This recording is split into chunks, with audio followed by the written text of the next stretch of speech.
It's 771 million people on the planet that don't have clean water, and still today in 2023.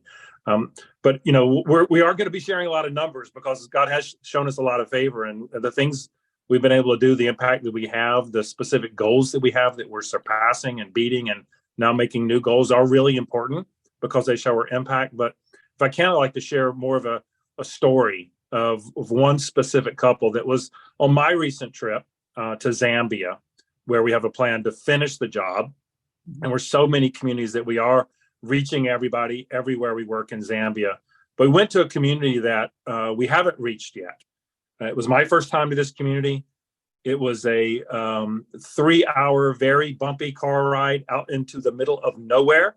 Like really, we couldn't believe how the staff would know where to drive the cars, yet they were able to find it.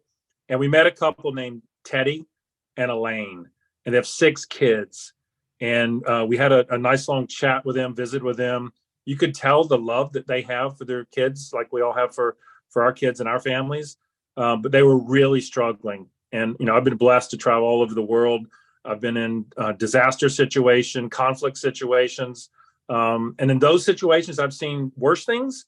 But just as far as day-to-day extreme poverty, I've never witnessed anything any worse than this. So we asked them how much money they are able to income they're able to generate. And it worked out to about $75 for the whole household per year. So about 14 cents per day. Teddy's a farmer.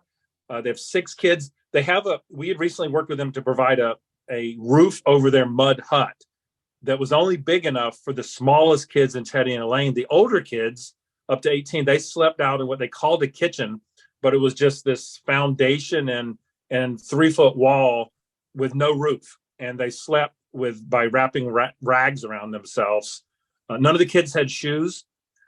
Teddy, the farmer's shoes, was one crock, and then one shoe that was like 4 pieces of different shoes that he had somehow taped together. So they were really in extreme poverty, just getting by. You could see malnutrition in the little kids with their distended bellies. Then Elaine showed us and took us to the water source. We walked through fields. We walked down a big hill. We walked to a riverbank, much as you were describing in Kenya, where they literally dig down into the riverbank to get water when it's the dry season. And there's cattle, walking back and forth and pooping and peeing, and the water is the little amount they can get once they scoop down. It takes a while to percolate, so they have to sit there and wait to get the water. And it's dirty brown water that they have to survive on. That makes them sick a lot.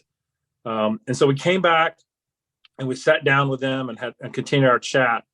And Teddy showed both strength and vulnerability when he said, "What's it like in America?" Which just, really touched us, the thing that he would want to know. What is life like on the other side? What is it like in America? And so we tried to answer him. We answered him more in generics about how we love our families too, like you guys love yours. We want the best for them. And then because of donors like the donors we have for fundraisers for Team World Vision, we were able to tell Teddy and Elaine that they're going to get clean water.